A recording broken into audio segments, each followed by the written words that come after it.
Dogworks Radio is sponsored by Alaska Dogworks. Check out their website at alaskadogworks.com. Radio Free Palmer 89.5 KVRF presents Mushing Radio, hosted by Robert Forto. Mushing Radio is about dog-powered sports, living in the Great White North, and mushing. Visit our website at mushingradio.com. Here is your host, Robert Forto. Hello and welcome, everybody. This is Robert Forto, and you're listening to the continued Iditarod 2022 coverage here on KVRF 89.7 in the Mat-Su Valley. RadioFreePalmer.org is our live streaming site. You can find all of our episodes over on DogWorksRadio.com, and be sure to hit that subscribe button because we do podcasts all year long, not only on mushing and Iditarod, but dog training stories and the works. So we look forward to hearing from you in the off season as well. And today I am joined by my co-host, Toni Reitter, calling in from Kenai, Alaska. Toni, how's it going today? It's going really well. It was sunny and warm, and the snow is melting, which with Iditarod being just about over, this is the perfect time to welcome in those warm temperatures. I'm no longer crying that we're losing snow, so it's a good day. It is a good day, and it's sort of that that turn into spring when Iditarod's over. That's what I think about it. We typically have a few more runs on the sleds, and that's the same goes with a lot of the other mushers that are out on the trails. It's about time to hang up the runners, if they say so. And we still have a race going on. We have just a few more people left out on the trail. Kaylin Davis, Yuka Honda, Eric Kelly, and Apayak Reitter are our mushers that are left. Our last couple of mushers in are Riley Deich, Karen Hendrickson, and Matt Paviglio. We talked a little bit about Matt and Karen yesterday, and we also talked yesterday about a heck of a struggle for this last group of mushers. We had 4 mushers scratch since we were on last night. Sebastian Dos Santos Borges scratched. Sean Williams, who we talked about last night, scratched. Katie Joe and Jeff Dieter both scratched as well. What do you know about those guys and what happened over the last 24 hours? Sure. So right after we got off air with the podcast, the news broke that Sean Williams had decided to scratch. He was the only team not either in the shelter cabin or back in White Mountain. And that came from just a decision. You know, he was sitting waiting for the winds to die down, and then he was in communication, I believe, with the race marshal, Mark Nordman, and was getting the weather reports, and he was told that the wind was not going to die down. It was going to get worse. They were supposed to see up to 60 mile per hour winds again. And so that's when he made the decision to hit the button, as they say, and he chose to scratch. He did so in the best interest not only of his team but himself. He said the dogs were doing great, and all reports from the vets say that all of the teams that scratched overnight, their dogs are fine. They were considered a rowdy bunch of 30 dogs overnight, so they definitely fared better than the humans. But he said that, you know, he's got 2 little kids at home, and his first priority should be to come back to them in one piece. So he chose to scratch, and they brought him back to White Mountain. And then for the scratches that happened officially this afternoon, that would be Sebastian and the Dieters. They were stuck up there in the hills with Bridget and Deerheart and Sean, but they were brought to the shelter cabin because they were a little further away from White Mountain than the others. They were taken to the shelter cabin by search and rescue. The shelter cabin was just newly remodeled, is my understanding, or at least refurbished, or it was made to be an actual cabin. It's the one that is run by the Nome, I think, Mushing Association. And so it was well stocked with firewood. It has a wood stove, and Riley Deich, who managed to make it in this morning, he gave the story of, it was a really toasty, warm situation with 4 people and a wood stove going and some dogs inside. So it's one of those really good kind of stories, instead of having to have a lot of people go out and all night long, as the winds were picking up, rescue 3 more dog teams. They were able to just get them to where they could safely be until the winds died down and the trail became passable and safe to bring everybody back to Nome. Yeah, and we're going to talk about that whole process in a bit during our story of the day. But it looks like, as we mentioned last night, the weather really played havoc on that last third of the race, and that's been the case over the last few years. And I think we have a lot of insight to add to that, and it's really going to add some real flavor to this story. So let's move on and talk about some less consequential stories, if you will, Toni.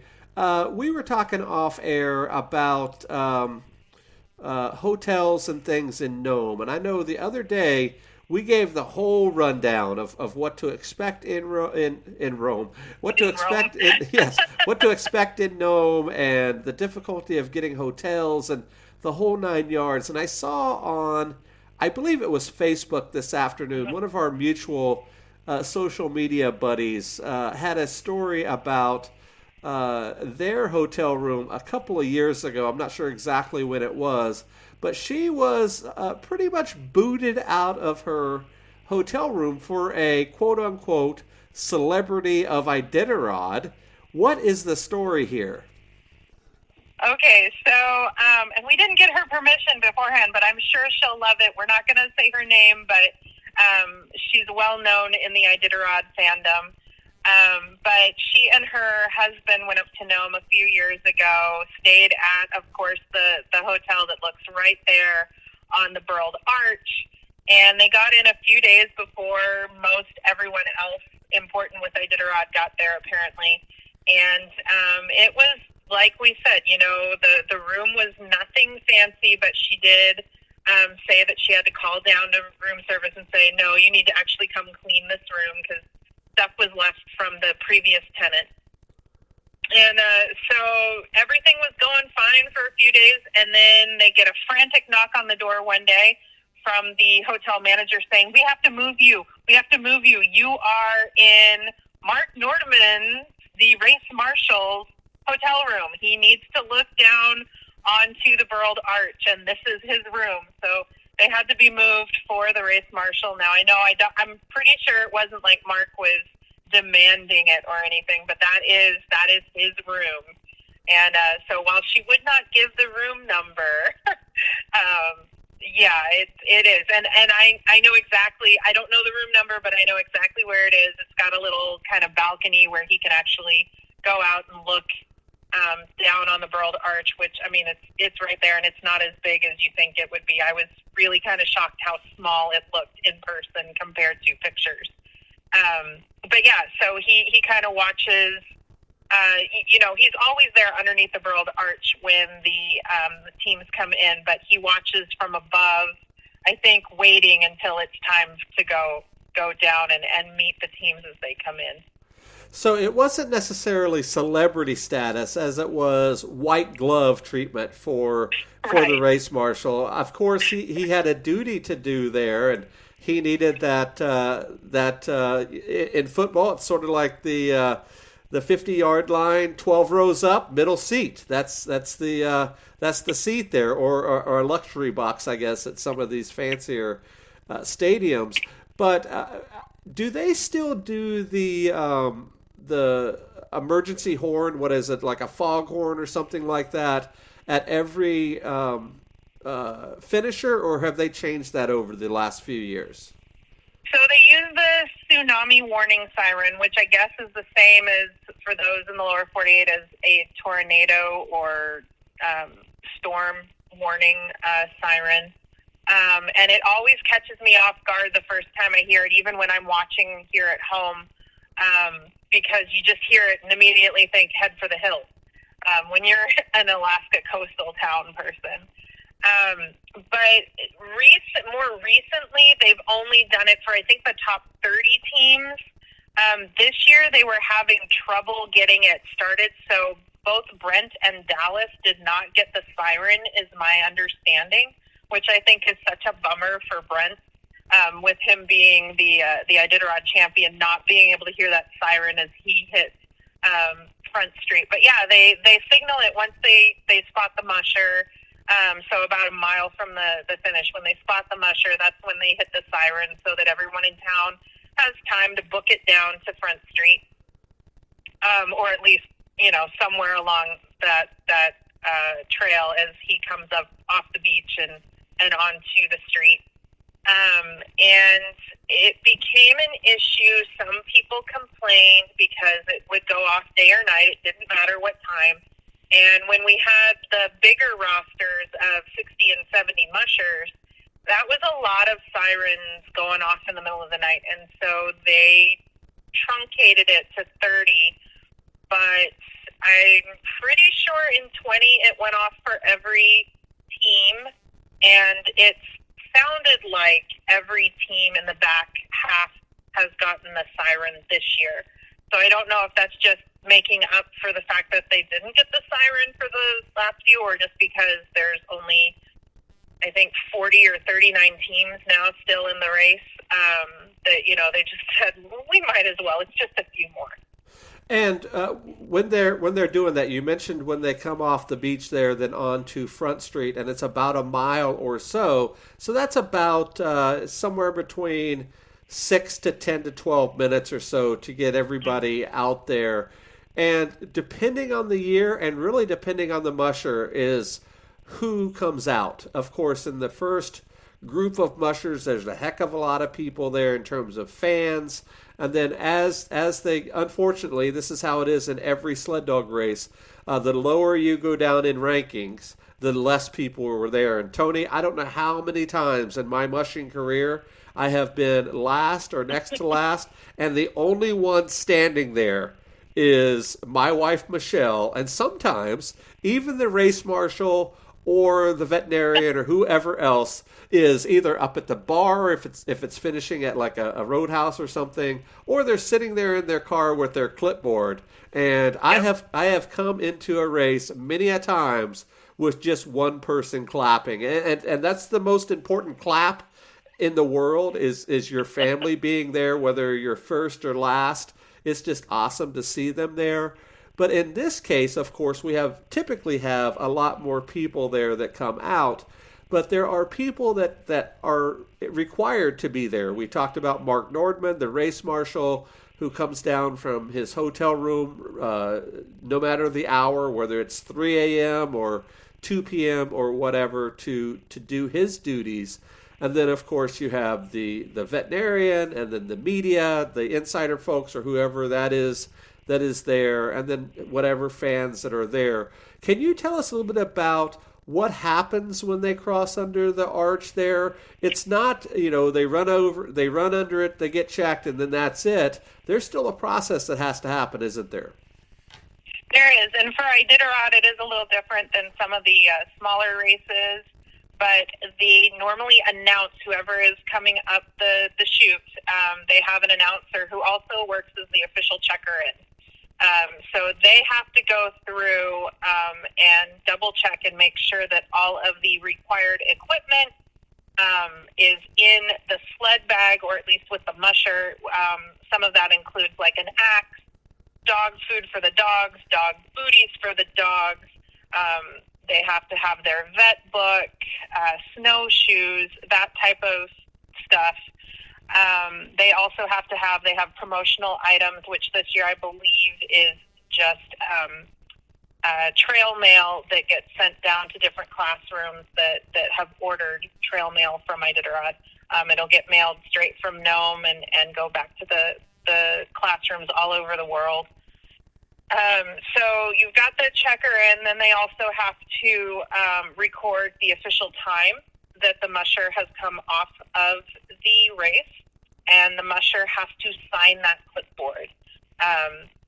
They'll be met by Mark Nordman, of course, who normally gives a handshake and a hug and some congratulatory encouragement. Stu Nelson, the chief vet, is normally the one that meets them, at least the top teams. I think I've seen him with all of the teams this year.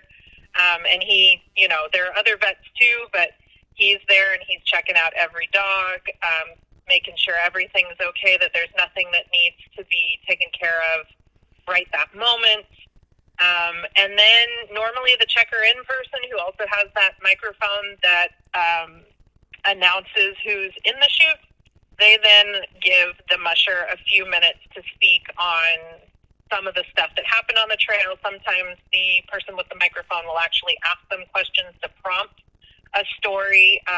With Riley, they asked about his 24 hours in the cabin, and with Mitch, it was, how'd you get your shiner? And then, of course, asking about, being one of those families that was at the first race and how he's doing now, being in the race 50 years later. And his comment was, it just means that they're really old. So, it's a little, just celebration no matter what place you come in. It doesn't matter if you're first or 31st. The person there checking you in, they're so enthusiastic and just excited to see their friends, all of these mushers come in. It's been really exciting.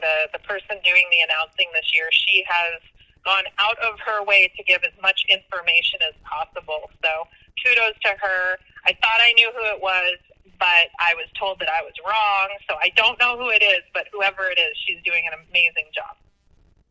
And then afterwards, the dog team is led to the dog yard, as it's called, and it's not right off of the chute. It's a little bit ways down, and of course they have to finagle their way down. And for folks that have never been to Nome or just seen it on television, in many years it is shoveled in snow, just like they do for Iditarod, and all the streets around it could very well just be dry pavement. I'm not sure exactly what's happening in Nome this year. And then they perch the arch. It's really just two huge logs with the burled arch on top. It is not very tall, as you mentioned, Toni. It's not even very wide, but it's of course that famed finish line that has become entrenched in not only every dog musher's memory, but every fan's as well. It's a real accomplishment to get there. And then once they get their dogs in the yard, get them settled, often they will turn their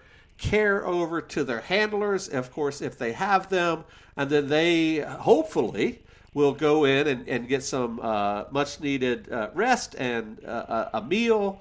And then often the handlers will take care of the dogs for a day or so until they can get them flown out. And it's not unusual for the dogs to leave before the mushers. In particular, if they are well into the early stages of finishers, it might be a week or so in case of Brent and Dallas and those top teams. So they're still there. And I would bet most of those early teams have already flown home or definitely making arrangements to get home by now. And then, of course, the banquet is tomorrow, so all of the mushers are there. Is it a requirement that they have to stay for the banquet if they're a finisher or not? I don't know if it's a requirement for this race. I'm pretty sure it is. I know that Milla posted that she would not be attending the banquet. She has a family medical emergency, so she is not going to be at the Musher's banquet. But I think if you are there and your name is going to be called for an award, that you have to be in attendance. So I want to say that it's a requirement, but I'd have to look it up. We don't have Michelle over your shoulder doing the little yes. quick research for us. But it's I know in smaller races that you have to attend the Musher's dinner at the finish, after everything is finished. So I'm pretty sure Iditarod also has that clause, but I don't want to swear by it. And we're going to talk about the banquet tomorrow. That's going to be probably our story of the day. So stay tuned for that. I'm sure both of us have some stories and some information with that as well. So let's jump over to our story of the day. And that happens to be about pushing the button, scratches, withdrawals, rescues, all of that sort of stuff that is going on in the trail. And we've seen, what is it now? Six people, is that right? Who had to scratch there in those last few checkpoints. Right.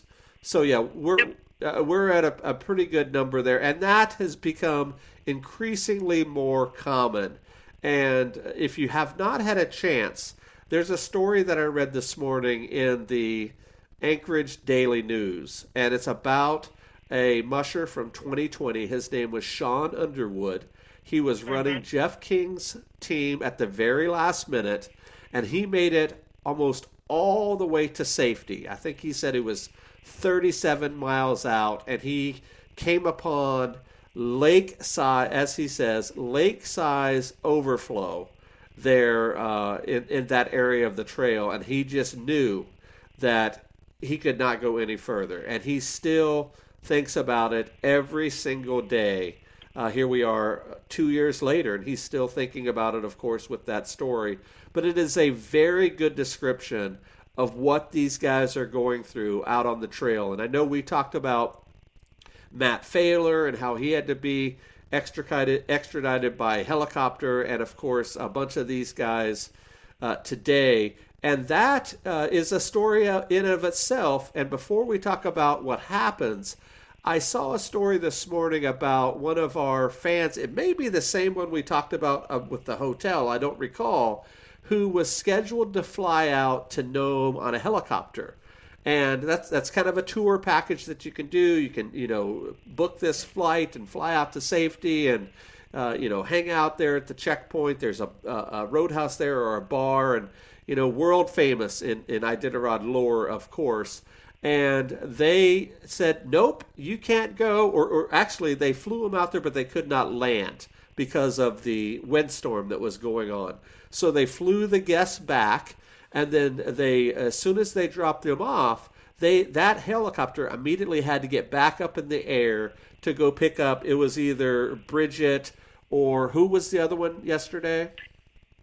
The helicopter went and rescued Gerhardt, or not really rescued, but picked him up from White Mountain. Gerhardt and Bridget were there during that time of that trip. So they had to immediately fly out and pick those guys up. Now, depending on the race, and I'm not sure exactly how Iditarod works, but often they will leave the dogs there at that point, and if there's other people on the rescue, they will often stay back. This is in particular if a musher is injured, say with these two guys with the broken ankle and the broken collarbone.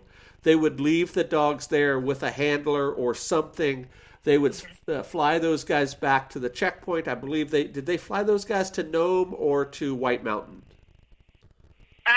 They drove them by snow machine to White Mountain, and then they were flown from White Mountain to Nome. Okay, that's the story. So then they go pick up the dogs, and depending on the race and their process, they sometimes have these large wooden boxes that they sort of pack all the dogs in, sort of like a trailer setup.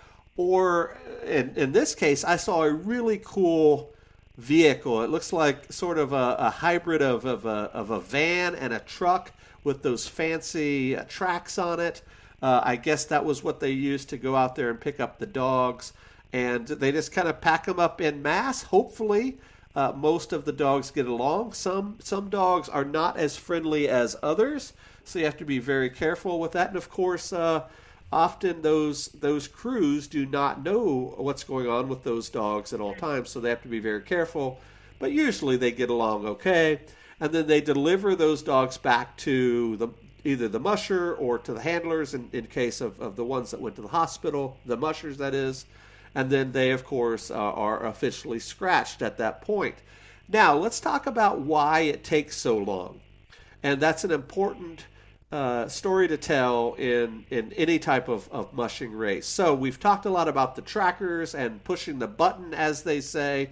Every musher is supplied with an emergency beacon. It's called a spot tracker or something very similar. It's about the size of a pack of cigarettes. It has a couple of different buttons on it. It has an SOS button, a contact button, and if you push the SOS button, you're technically out of the race as soon as that happens. Otherwise, you can push a button that'll sort of ping where you're at. And I'm not sure exactly if they're allowed to press that button or not, but I know the SOS is the big deal. So when you press this button anywhere on the trail, it sends out a signal via satellite to a call center or something similar, and then that call center has to be relayed back to the organizers of the race. That could take several minutes or quite a while, depending on where the satellites are. On the spot tracker itself, it has a couple of different lights on it, so if you're cognizant about it, you can see if the message was delivered. And if you're going 6 or 7 or 8 days without sleep, you're probably not cognizant enough to notice if that message went through. So the moral of that story is, once you push the button, realistically, you have no idea if they got the message or not. So you're just hoping that it went through, it caught the satellite, and it did its job, and then your job is really just to sit and wait. And that's why you carry this mandatory gear. Some of the required pieces of mandatory gear are a sleeping bag that can go down to temperatures, I believe it's 30 below. They may have changed that. You have to have an axe, you have to have snowshoes, you have to have food for the dogs, you have to have booties for the dogs, and a cooker that will boil water. That is not to carry just so you can make it to the next checkpoint. That gear is carried for incidents very much like I'm describing.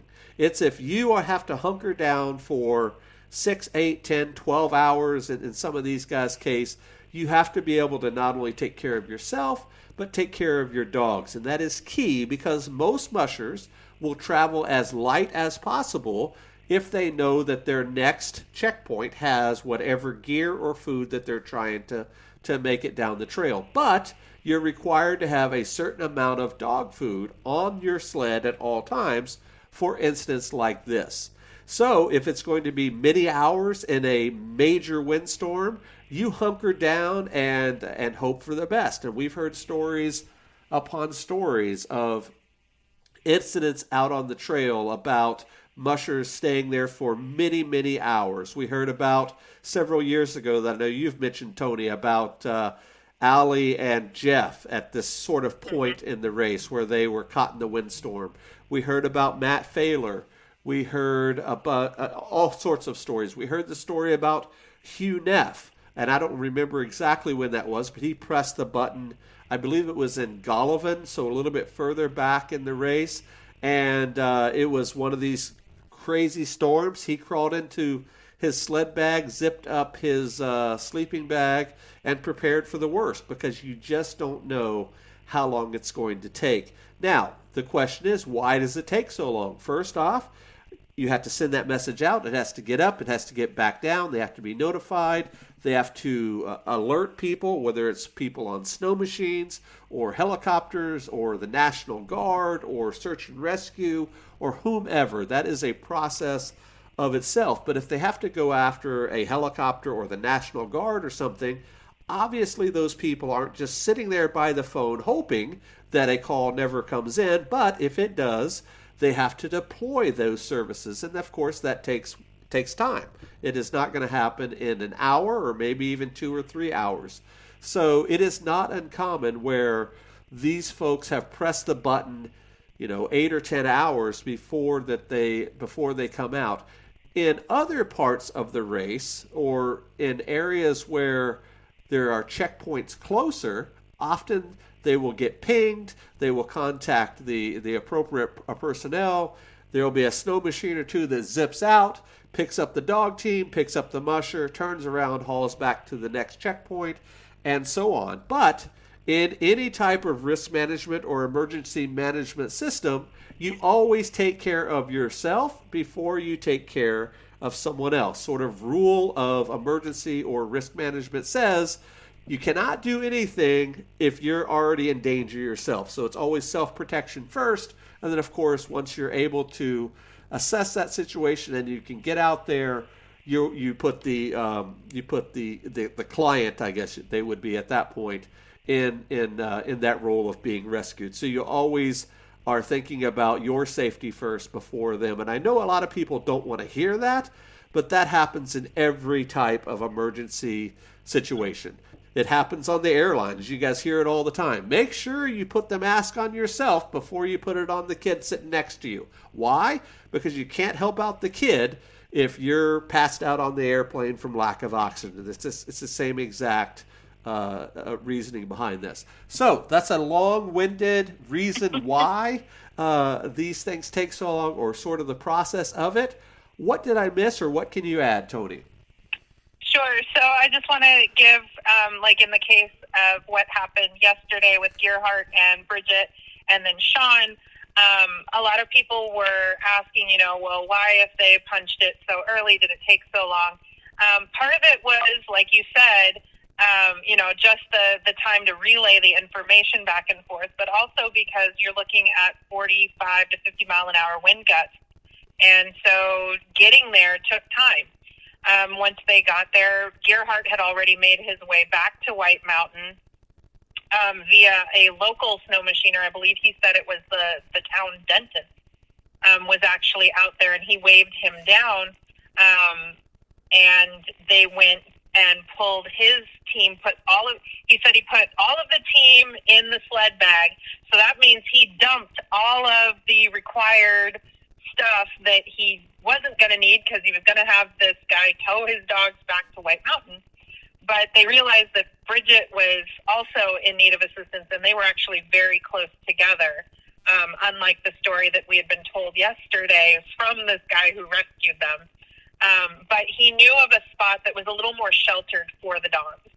So they decided to get the dogs, both Bridget's and Gerhardt's dogs, to this more sheltered location, left Bridget there with the dogs, and took Gerhardt back first because he was the one with the broken foot, and he was also showing signs of hypothermia. Then they had to then return and get Bridget because, of course, she had the broken clavicle and frostbite, and they snow machined her back. Well, when they went back to get Bridget, they also brought along, at this point, they had search and rescue. They had several other snow machines involved, but they brought along the Iditarod veterinarians so that someone with some sort of knowledge about these animals would be there with them until they could transport them back. Because, like you said, it's a triage situation. They have to get the mushers taken care of first. The dogs do much better in these types of conditions than we humans do. They have more fur. They're bred for this. They've got their dog coats on and their booties, so they have even more protection. Plus, they had reinforcements. So then they had to bring the dogs back basically in installments. Because you're looking at 2 dog teams now, that's a little bit more than what a couple snow machines can do at a time. So they went back and forth. We saw it quite frequently on the live feed last night, where they'd bring in 4 or 5 dogs at a time on that cool little snow cat thing. I don't even know what it's called, but it's the most amazing thing ever. I told my friend when we go back to Nome, that is what we're renting to drive all over creation to watch these dogs come in. But those things are also much slower than a regular snow machine, and they're also carrying a bunch of precious cargo, aka sled dogs, so they're going to go slower. So it does take time relaying back and forth. And then with Sean, it took even longer because he was almost directly in the middle between White Mountain and the shelter cabin. So it took them a little longer to get to him, to get his dogs. But everybody made it back. Everyone was safe and sound. It just took several hours. And then you had search and rescue out there rescuing, or not rescuing, but at least leading in is how they've described it officially, leading Jeff and Katie Jo and Sebastian to the shelter cabin. And then I suspect that now that they know that the winds have died down, it's a little bit safer, that we'll see them bring those mushers and dogs in this afternoon and evening. But again, you're looking at, I don't even know the mileage from the shelter cabin to Nome, but that's where they're going to be taking them, I'm pretty sure, because it's closer at this point. Yes. But it'll take time. And so, you know, we are a generation now of instant gratification. We want to know everything the minute that it happens. And it is scary when, you know, you're hearing frostbite and hypothermia and broken clavicles. But in 50 years, we haven't lost a musher yet. It doesn't sound like we're going to this year either. And that's a testament to all of the different organizations that come out and make sure that when something like this happens, we're able to respond even in the scariest of winters. But that's also on the mushers' part as well, of being prepared for anything. And that's why, like you said, they have the mandatory gear that they do. So yeah, I'm sure if I was in the situation, I know that some mushers in the past, you mentioned Hugh, was a very harrowing ordeal, but it was during the 2014 windstorm from hell, and they were unable to send search and rescue for quite a while because search and rescue said it's not safe for us to go out. And in those moments, yeah, you're the person sitting out there in the middle of nowhere in the dark with the wind whipping around. I'd be scared too and ticked off too that nobody was coming for me, and not having any information. Now we do. Now we have a two-way communication. Mark Nordeman was in communication with all of the mushers all evening and all night long, according to his interview that he gave to Insider to give updates last night. So it's a different race now. I think it's a little more helpful to be able to talk to the race marshal so quickly, no matter where you are on the trail, as long as there's cell service. And we have, once again, a good outcome from these stories. Yeah, we like you said, I don't think we've never lost a musher on Iditarod in terms of one dying on the trail in 50 years. So I'm correct on that, right, Toni? You are correct. Yeah, there's nobody. I can't think of either the Quest or the Iditarod where they've come close. They've done, and you listen to the stories afterwards, and you're like, "How are you still breathing?" Yeah. But no, there's never been a human death on the Iditarod Trail, and that's incredible. Especially when you look at some of the first races. I mean, the very first race you had mushers' wives crying at the start line because they were pretty sure they were sending their husbands off to die on this crazy suicide dream. Right. So it's a pretty big statement that, you know, they've figured that out. They've figured out how to keep mushers from killing themselves. Yeah, and a little bit of perspective. I mean, there are people that die on regular marathons in the city. Whether they have heart attacks or heat strokes or whatever, it's not common, but of course it's definitely not uncommon to hear about an athlete that dies out on one of these extreme type races. And I think that that's a real testament to a myriad of factors, whether it be technology, communication, dog care, gear, just about, you could tick off the boxes on every aspect of that over the last 50 years of why we've gotten better and better over the years. Because remember, back in the day, guys, if you look at the old Iditarod pictures, those guys are starting the race in jeans. So you know, jeans and a coat from Sears is what they were starting the race in. And now we have, you know, $1,000 parkas and seal pants with Apayux pants. I saw them this morning or this afternoon.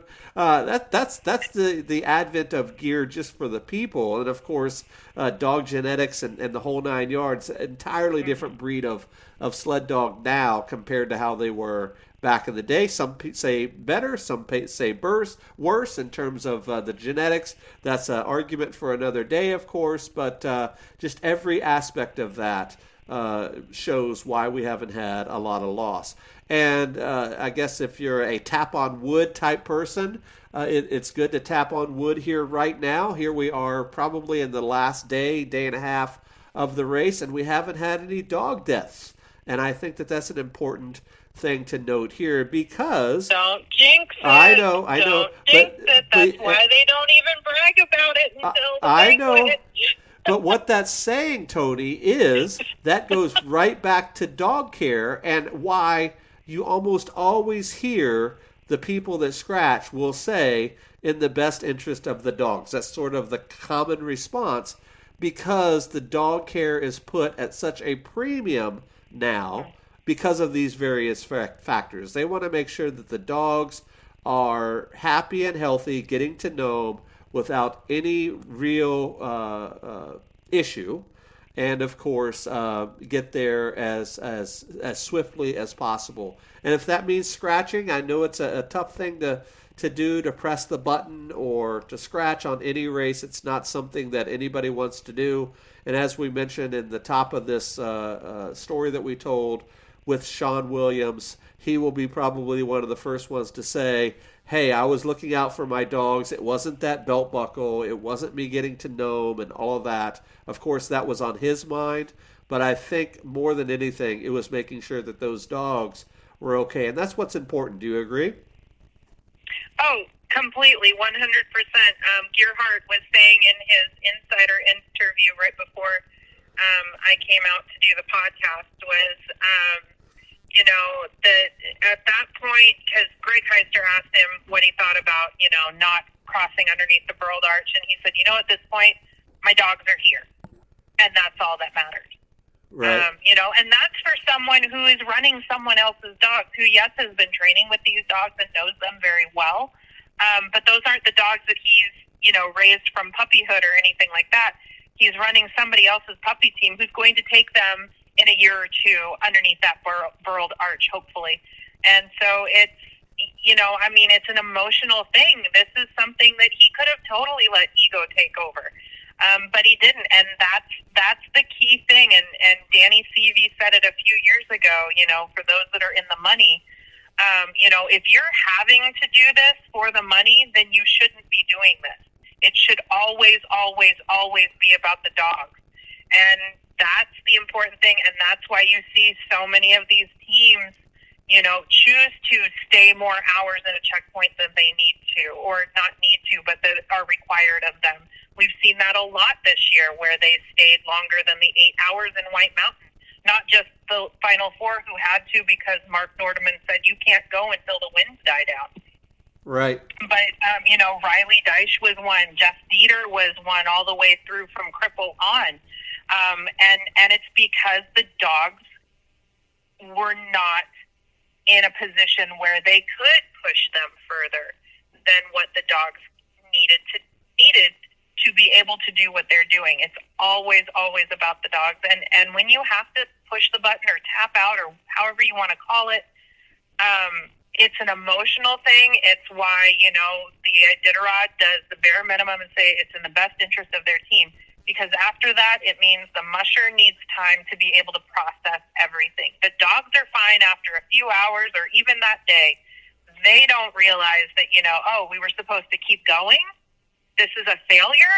No. For them, they just went on the greatest adventure of their lives, and now they get to go home and do it all again. Yep. The musher, though, it takes them quite a bit to process and because I'm sure not only do they feel like they failed their fans or themselves, but I hear a lot of them say they failed their dogs because they didn't get them all the way. And it's like, no, you didn't fail your dogs. Your dogs are here. Your dogs are happy. Your dogs are healthy. And like I said, they don't know the difference between scratching in White Mountain or finishing in Nome. They don't know the difference between scratching in Cripple and finishing in Nome. And that's where the importance should be. It's a dog race. It's not a musher race. Exactly. And our advice here with what Toni said is if you are a fan of a particular musher, give those folks time, especially if they had to scratch. And I've read stories already of some of the guys and gals that scratched, and they say that exactly. Hey, I will give you guys a full story when it comes time. So please, send a thinking about you message or whatever you'd like to do, but don't press those guys of why. First off, they have no obligation to you to tell you why. because you're a fan of them or even a sponsor of them. They don't have any obligation right now, a week into to when they scratch, to tell you the reason why. So give those guys some time. As we mentioned earlier in our coverage, sometimes you do not see the awesome trail stories or reports until May or June. From Dogworks Radio, this is Mushing Radio. It takes time we hope you enjoyed this episode, and we invite you to subscribe in Apple Podcasts, Spotify, Stitcher, or wherever you get your podcasts. Right back at it. You'll find a link on the episode notes. Whether you can tap or swipe on the episode cover art, and you'll see some offers from our sponsors. You can support our show by supporting them. If you like what you have heard, we would love it if you could give us a 5-star rating and tell your friends how to subscribe too. When the Your MVP hosts are would win, Alex they would Stein say, "Hey, and what are Robert you going to do Forto. now?" And they would say, Our "I'm going to producer is Disneyland." Robert Forto, created for Dogworks Radio. I don't know a single musher that goes to Disneyland after they finish the Iditarod. Maybe they go in June or October or whatever else, but they're not going just because they finish. So I do know that Dallas has been to Disneyland after a win, but it was a few weeks after. He took his daughter, and she told me that he got sick on the teacups. Now, I have not confirmed with any adults on that trip if that was true, but that's what she told me, and I am going to my grave believing it. Hey, you got to go with the story from the kid. There's no reason for them to lie at all. So please give them time. They will tell the story in their own time. Try not to press them, and it all will be right with the world for sure. They will definitely tell their story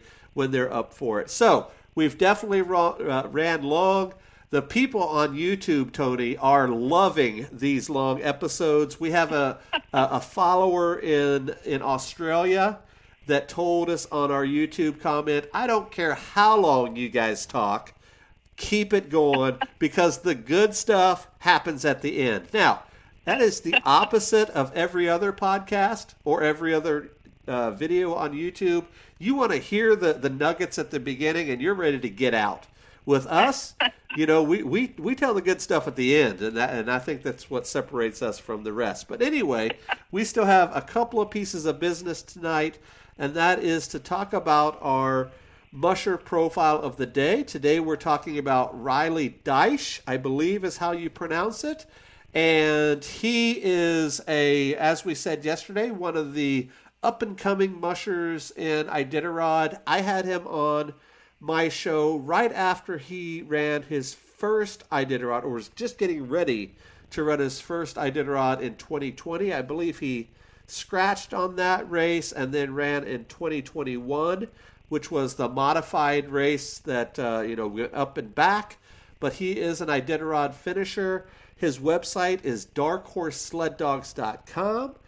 He started mushing in 2010 in Leadville, Colorado, and I remember on the episode we talked about mushing at Camp Hale in Leadville. We used to live in the Denver area, and we would run at this place.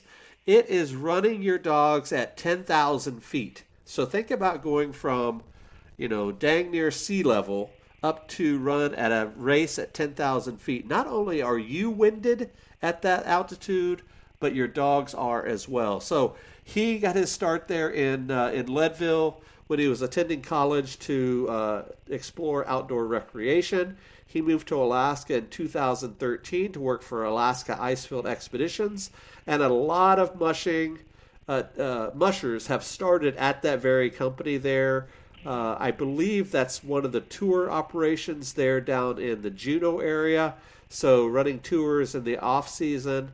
And then, of course, he caught the mushing bug fully and worked a year with Ryan Olson, then Sven Hartman, before he started his own kennel in 2016. So it took him about 6 years from the time he started mushing until he started his own kennel.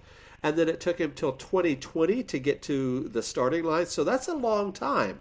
10 years is a long time, but it's a typical path if you're starting out as a dog musher, meaning you're not working for another company, you're not handling the puppy team or anything like that. If you're running your own dogs, 10 years is about that time that it takes. Of course, there could be longer, could be shorter. It really just depends. But he started there in 2016 and got to the starting line for the first time. And it looks like he has 25 dogs. And it says, I am looking forward to running a fun race with a team I have trained from pups. Exactly what we were talking about. And he is the last finisher since we went on air. He is the last one that has finished since last night, since we were on last night. What do you know about Riley to finish this up, Toni? You know, every time I see him giving an interview, he's smiling. He's still upbeat and positive. He was the one that sat the longest yesterday. He was the one that was first out of White Mountain, and then he got stuck. He said in his post-race interview that he got to the shelter cabin there out of the hills, and when he got there, he's like, the wind wasn't too bad, so I figured I could keep going. And he said, and it wasn't even 5 minutes later, and it was blowing him off of his sled. He did cartwheels, and that's when he turned the dogs around and said, nope, we're going to wait this out. And he waited quite a bit. I think he got in about 24 hours after he got to that cabin. So a long night and day for Riley, and yet he made it. You know, he finished his first Iditarod in 2020. He did not finish last year, according to his standings.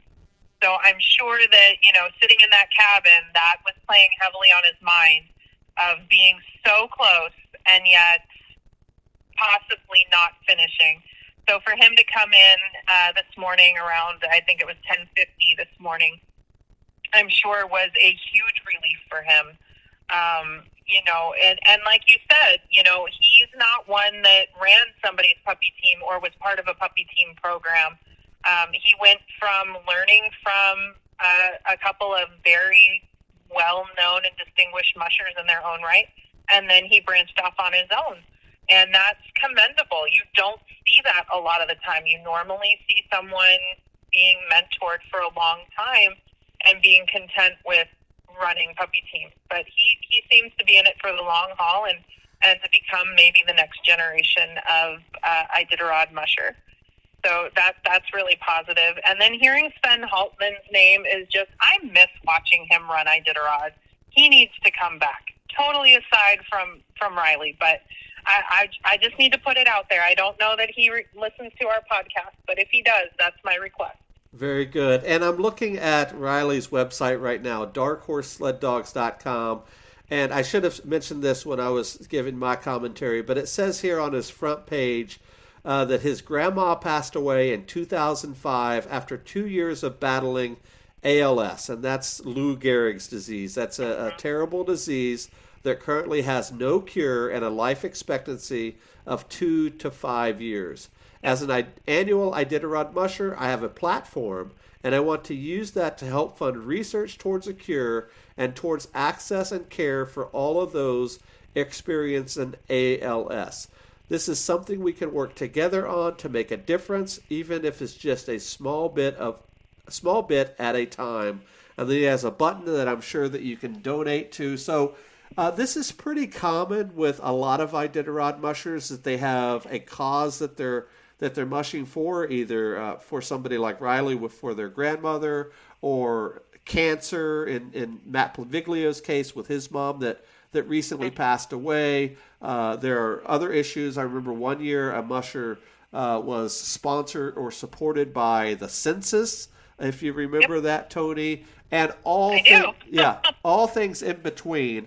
But this is the cool part of the stories that I really like to hear, because often you don't hear these stories in the Iditarod, what is it called? The live. You don't hear these type of stories on the Insider. You will hear these by digging a little bit deeper, and I think it's very commendable that a young man like Riley is trying to put a foot forward to at least do his part to raise awareness for something like this. And I always commend any musher that does that, because we only have so long to talk, whether it be our social media platforms or in interviews or whatever. And if you have a cause that you're trying to promote, this is a great platform to do it in a race like this that gets exposure, et cetera, et cetera. So kudos to Riley and what he's trying to do for awareness of this disease. Anything else on Riley before we close? No, I think that's the perfect way to. I have a friend right now who's battling ALS, and so that's really touching. And for some reason, it never clicked when I've looked at Riley's stuff, and so now I'm going to go, once we're done with the podcast, I'm going to send his website over to my friends that are dealing with it right now. Excellent. Well, I really enjoyed tonight. We have one more episode, guys, unless by some fluke we're finishing our show and we still have a musher or two out. But don't jinx it. I know, but if they're on their way from White Mountain to Nome, that's 77 odd miles. I do not find a reason why they would not finish before we're off the air tomorrow. But you never know. Hey, if they aren't... I'm about to point out, Riley died. Yes. But if they do not finish, Iditarod fans, we will be back on Monday to finish up. But I don't think we've done that show in a long time. I know you mentioned Cindy Abbott last night or the night before. I think she might have been the last one. Yep, and that... That or Halverson, one of the two of them. Yep, and that was when we did a show after the banquet. We called it our wrap-up show, and we did it on Monday versus Sunday. Well, I hope that is not the case, at least in my part, because I will be on a plane on Monday evening. So I don't know if you can host podcasts from 30,000 feet, but we'll see what we can do. Just to try. Very good. So on behalf of my co-host and myself, this is our Iditarod coverage. We will talk to you guys tomorrow. Goodbye. From DogWorks Radio, this is Mushing Radio. We hope you enjoyed this episode, and we invite you to subscribe in Apple Podcasts, Spotify, Stitcher, or wherever you get your podcasts. You'll find a link on the episode notes. You can tap or swipe on the episode cover art, and you'll see some offers from our sponsors. You can support our show by supporting them. If you like what you have heard, we would love it if you could give us a 5-star rating and tell your friends how to subscribe too. Your hosts are Alex Stein and Robert Forto. Our producer is Robert Forto, created for DogWorks Radio.